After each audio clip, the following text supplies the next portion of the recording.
अपैशुनम, ये दोष हमें परमार्थ से रहित कर देता है। ये सुना तुमने, वो ऐसा ऐसा ऐसा है, चुगली करना, ये चुगली करना। कुछ ऐसे महापुरुष जन हैं कि जिनको बड़ा आनंद आता है, कभी कभी ऐसा अवसर मिला तब लगता है कितनी रुचि से किसी की निंदा की जाती है, कितनी रुचि से बात की जाती, और बार बार उनको हटा के भगवत वार्ता करो, चुप रहो, सुनो, वो ऐसा उनको इतना सुख मिलता है मानो उनको चक्रवर्ती सम्राट पद पे अभिषेक मिल जाएगा इस बात से।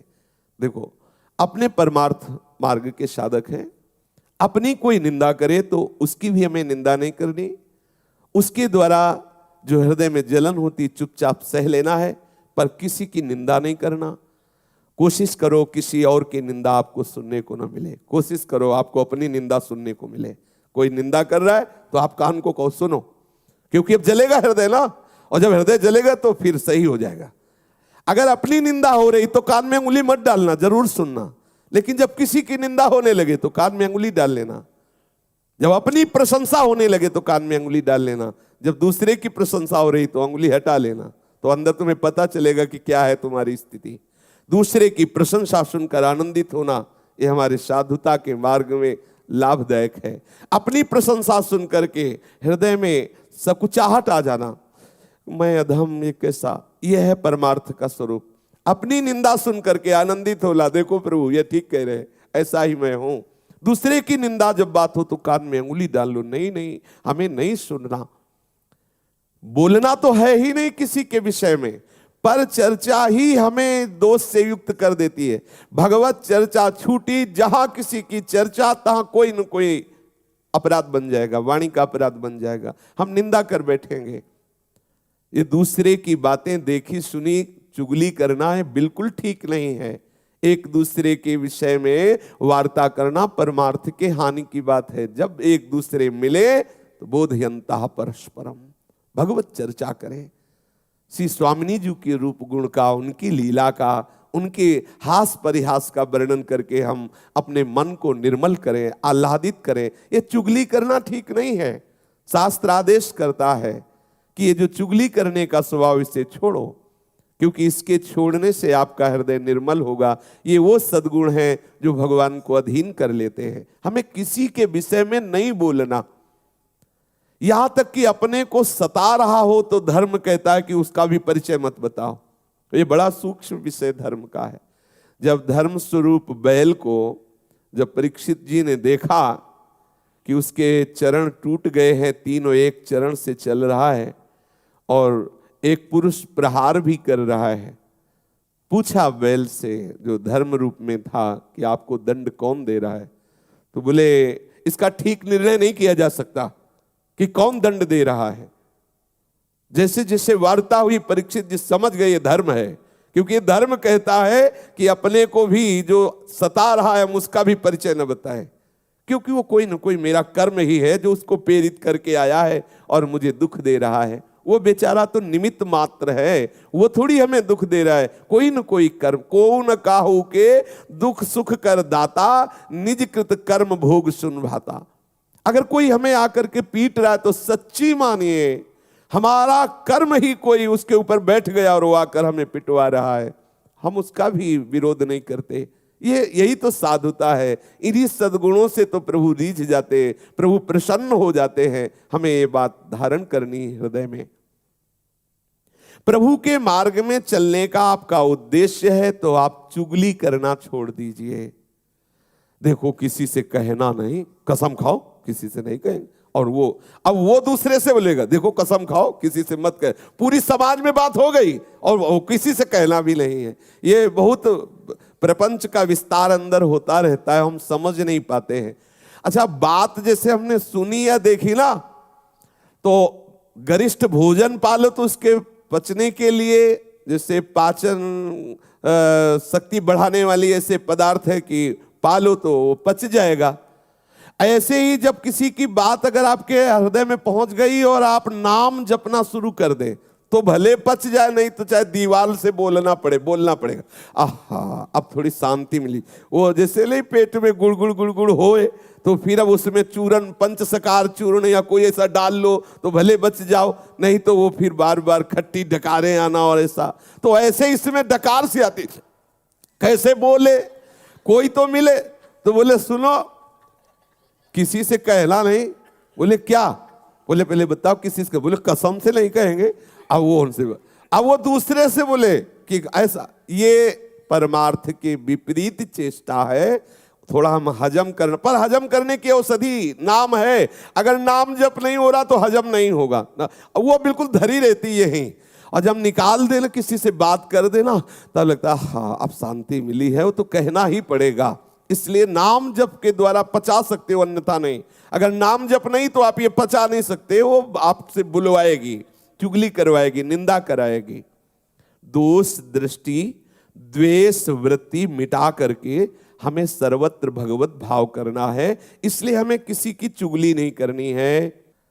सबको सुख पहुंचाने की भावना, सबसे सुंदर दया का स्वरूप यही है। सबका मंगल हो, सब सुखी हो।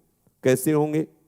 नाम कीर्तन से, नाम जप से, लीला कीर्तन से, लीला श्रवण से सबका मंगल होगा। आप किसी को 2 रोटी दे देते हैं तो उसका मंगल थोड़ी हो जाएगा। थोड़ी देर के लिए भूख मिटी, फिर 4-6 घंटे बाद फिर उसको सताने लगी। वास्तविक दया का स्वरूप क्या है? सबका मंगल हो, सब सुखी हो, सब आनंदित हो। तो किससे होंगे? सबका मंगल, सबका सुख, प्रभु का नाम कीर्तन श्रवण करना, प्रभु का नाम कीर्तन गायन करना, प्रभु की लीला कथा श्रवण करना, प्रभु की लीला कथा गायन करना सबसे बढ़िया निरपेक्ष दया है। जब कहीं कोई आपको मिले तो उसको सुख प्रदान करने की भावना से आप भगवत चर्चा कीजिए, भगवान नाम कीर्तन करने की प्रेरणा दीजिए, भगवान नाम जपने की प्रेरणा। ये सबसे बड़ी दया है। नाम सुकृत धन अपनी जीवन, ये हमारा जीवन है। राधा नाम हमारा जीवन है, हमारा प्राण है, सबसे बड़ा धन है, परम धन है। अब हम किसी को राधा नाम सुना रहे, राधा नाम कीर्तन कर रहे, राधा नाम जपने की प्रेरणा करें, ये सबसे बड़ा सुख है, उसको दिया जा रहा है। क्यों? इसमें फंसोगे नहीं, फंसोगे नहीं। अपने आराध्य देव का नाम कीर्तन, अगर कहीं अन्य भावना करके अन्य दया करना शुरू किया तो फंसने के चांस हैं। सबसे हित की भावना, सर्वभूत हिते रताः। कैसे हित होगा? केवल किसी को थोड़ी औषधि दे दी, थोड़ा भोजन दे दिया, वस्त्र दे दिया दया करके, तो ये कोई खास दया नहीं हुई। सदा मंगल होता रहे। यदि उसके नाम रूप लीला धाम में कहीं भी रुचि हम पैदा कर पाए संग के द्वारा, ये बहुत बड़ी दया हो गई, ये बहुत बड़ा हित हो गया, उसका बहुत बड़ा मंगल हो गया। ये हृदय में विचार कीजिए। सर्वभूत हिते रताः कैसे होगा? भगवान नाम से होगा, भगवत लीला गुणगान से, भगवत रूप चिंतन से होगा। कोई भूला हुआ जीव यदि भगवान नाम जपने लगे, उसका मंगल हो गया। उसके शरीर से ऐसे परमाणु निकलेंगे, जहां वो रहेगा वो आसपास वातावरण मंगलमय होने लगेगा। अगर एक आदमी दुराचारी है, गंदे आचरण करता है, तो जिस मोहल्ले में रहता है वो पूरा मोहल्ला दूषित हो जाता है।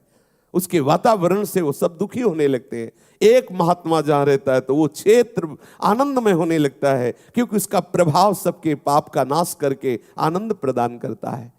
इसलिए सच्ची दया अपने ऊपर और सबके ऊपर यही है कि खूब भगवान नाम कीर्तन किया जाए, भगवान नाम जप किया जाए, भगवत लीला गायन श्रवण किया जाए।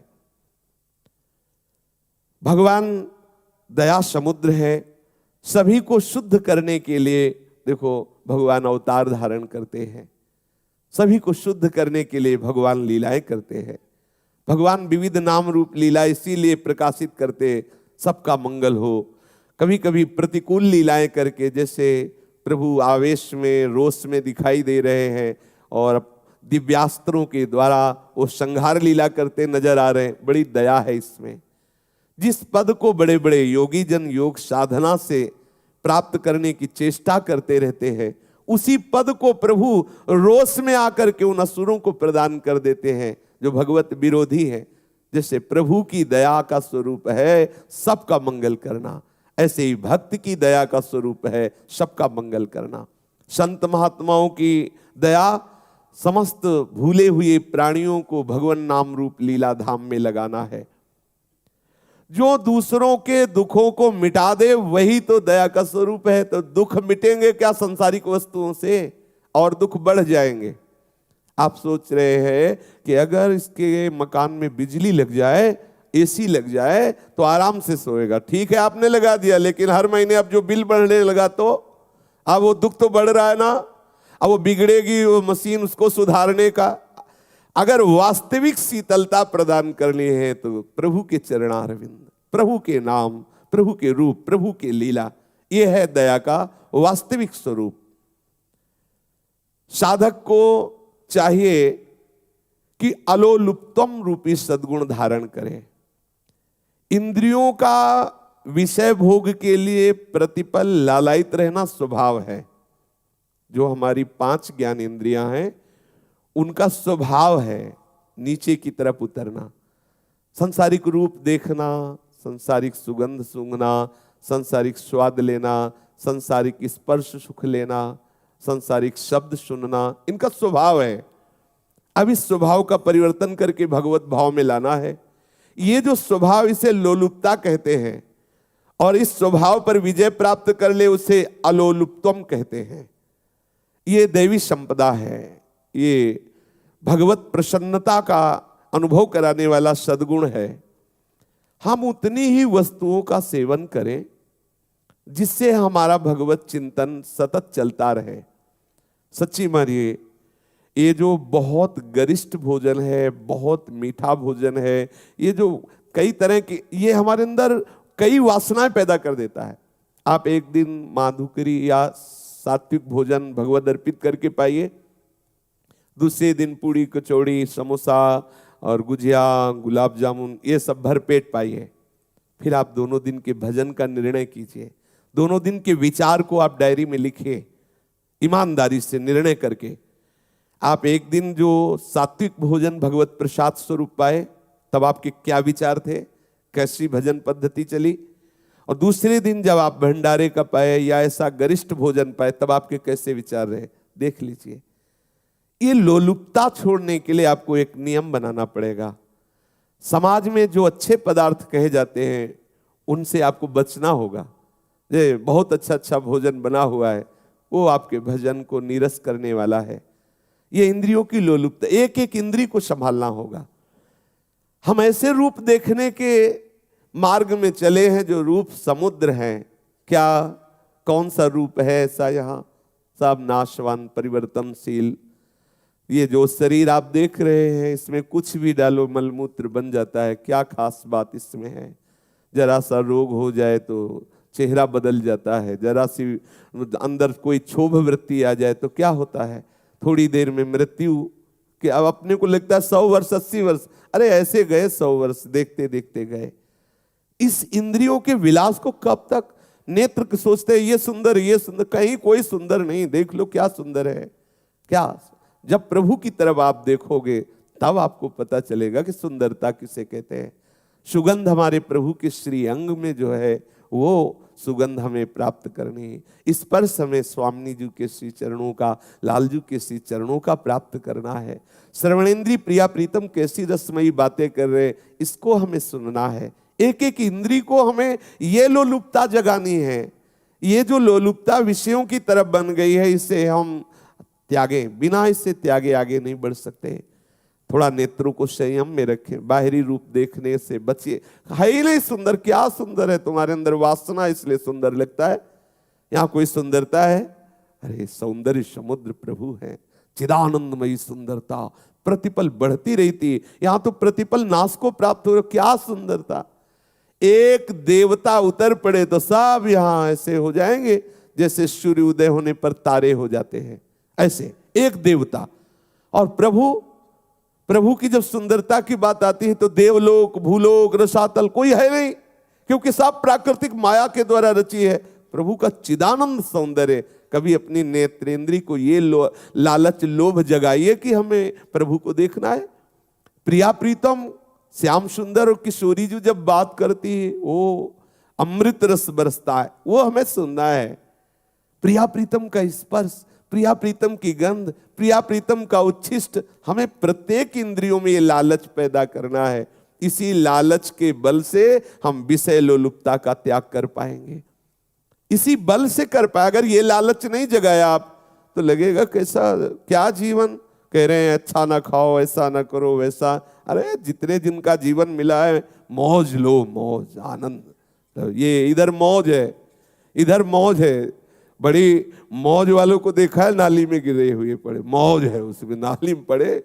एक इतनी नाली थी हितधाम के सामने, तो एक शराबी भगवान के दर्शन हुए। ऐसा लग रहा था जैसे बहुत बड़ी धारा को पार करना हो। ऐसे कदम बढ़ाते फिर खड़े हो जाते, फिर बढ़ाते फिर और आखिरकार उसी में गिर गए पार में। ये है मौज, ये मौज है भाई, सावधान, ये मौज गिराने वाली है। आइए प्रिया प्रीतम के अनुराग रस में, वास्तविक तुम्हारे मन की मांग प्रिया प्रीतम है, चिदानंद प्रेम धाम है। इधर आप गए तो विचलित होते चले जाएंगे, क्लेशित होते चले जाएंगे, फंसना ही है, कहीं भी आनंद नहीं। खोज के देख लीजिए, बहुत जन्म खोजते रहे, आज हमें अवसर मिला है आनंद समुद्र प्रभु की तरफ चलने का। तो अपनी 5 ज्ञानेंद्रियों को मन सहित प्रभु के चरणों का लालच बढ़ाइए, लोभ बढ़ाइए। मार्दवम, बिना कारण दुख देने वालों और वैर रखने वालों के प्रति भी हृदय में कठोर भाव ना लाना, उनके प्रति भी कोमल वर्ताव रखना मार्दव कहलाता है। ये कोमल वर्ताव तभी रहेगा जब ये विचार करेंगे कि बेचारा ये क्या कर सकता है, गुणों से प्रेरित है, प्रेरित होकर ऐसी चेष्टा कर रहा है। ये बहुत नीची धरा का चिंतन है। ये बेचारा जो हमें गाली दे रहा है, निंदा कर रहा है, मारा गया है, माया के द्वारा इसकी बुद्धि हरण कर ली गई है, इसलिए ऐसा कर रहा है। ये बहुत नीची धरा का। उत्तम धरा का है कि मेरे प्रीतम ही इस रूप में, इसलिए कोमलता बनी रहेगी। 2 विचार, यदि आप प्रीतम भाव नहीं रख पा रहे तो बेचारा है। वो बातुल भूत विवश मतवारे, ते नहीं बोले ही वचन विचारे, है ही नहीं उनके अंदर ज्ञान, विवेक ही नहीं कोई विचार की बोल सके। इसलिए जैसे छोटा बच्चा है, अपने को गाली देने लगे, कुछ ऐसा प्रतिकूल करने लगे, तो हमारे अंदर तत्काल भाव आता है कि बच्चा है, तत्काल भाव आता है। तो ये सब बच्चे हैं। अज्ञान की धरा में ये भगवान को भी गालियां देते हैं, शास्त्रवेत्ता ब्रह्म ऋषियों की भी निंदा करते हैं, प्रेमियों की भी निंदा कर, बेचारे हैं, बच्चे हैं। इस भाव से या मेरे प्रीतम है, हृदय कठोर नहीं होना चाहिए। मार्दवम रूपी सद्गुण, कोमलता बनी रहे। जैसे अपना बच्चा अपने साथ कठोर व्यवहार करे तो हम क्या करते हैं, दुलार ही करते हैं, बच्चा है। जैसे अपने किसी अंग से अपने को चोट लग जाए तो हम क्या करते हैं, हमारी ही गलती से हमें लग गया, तो ऐसे हम सोचते हैं हमारी कोई गलती रही होगी पूर्व में, उसका परिणाम इसके द्वारा दिया जा रहा है। इसलिए हम कठोर हृदय ना हो, हमारा हृदय सदैव कोमल बना रहे। उपासक को हृदय में सबके प्रति कोमलता का भाव रखना आवश्यक है। कोई भी कठोर बर्ताव हमारा नहीं होना चाहिए।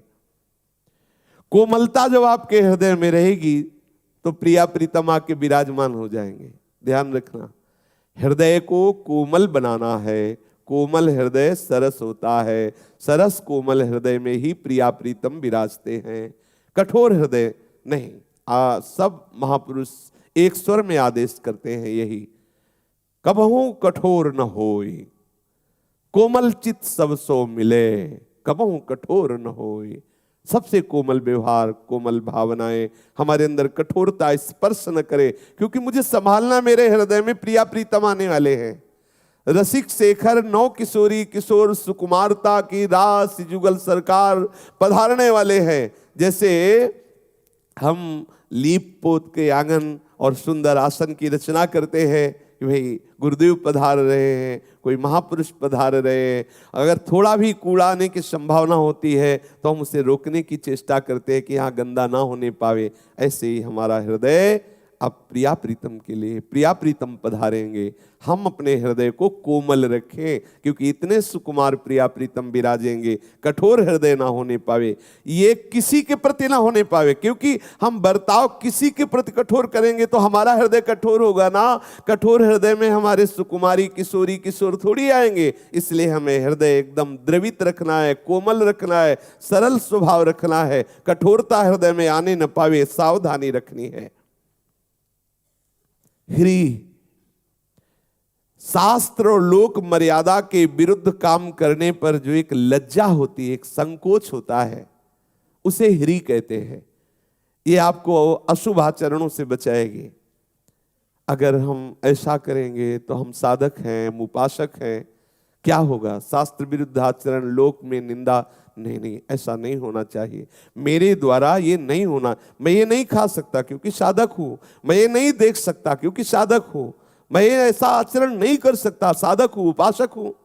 ये लज्जा होना, ये संकोच होना, ऐसा विचार होना ना, ये विरुद्ध आचरण नहीं करो, समाज क्या कहेगी, ये विचार आना।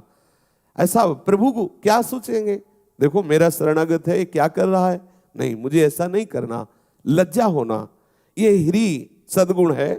साधन विरुद्ध कोई भी क्रिया करने की भावना आने पर संकुचित हो जाना, लज्जा हो जाना, ऐसा सोचना कि अब मानो मेरे शरीर में सामर्थ्य नहीं रह गई, ऐसा गलत करने के लिए मैं जाऊं तो मेरे पैर में सामर्थ्य नहीं है, मैं ऐसा करूं तो मेरे हाथ में सामर्थ्य नहीं, मैं ऐसा बोलूं तो मेरी जिह्वा में सामर्थ्य नहीं, मैं ऐसा देखूं तो मेरे नेत्रों में सामर्थ्य नहीं। एकदम आप संकुचित हो जाएं, निर्बल हो जाएं, शास्त्र विरुद्ध आचरण करने के समय आपके अंदर उत्साह न रह जाए, आपका हृदय संकुचित लज्जा युक्त हो जाए।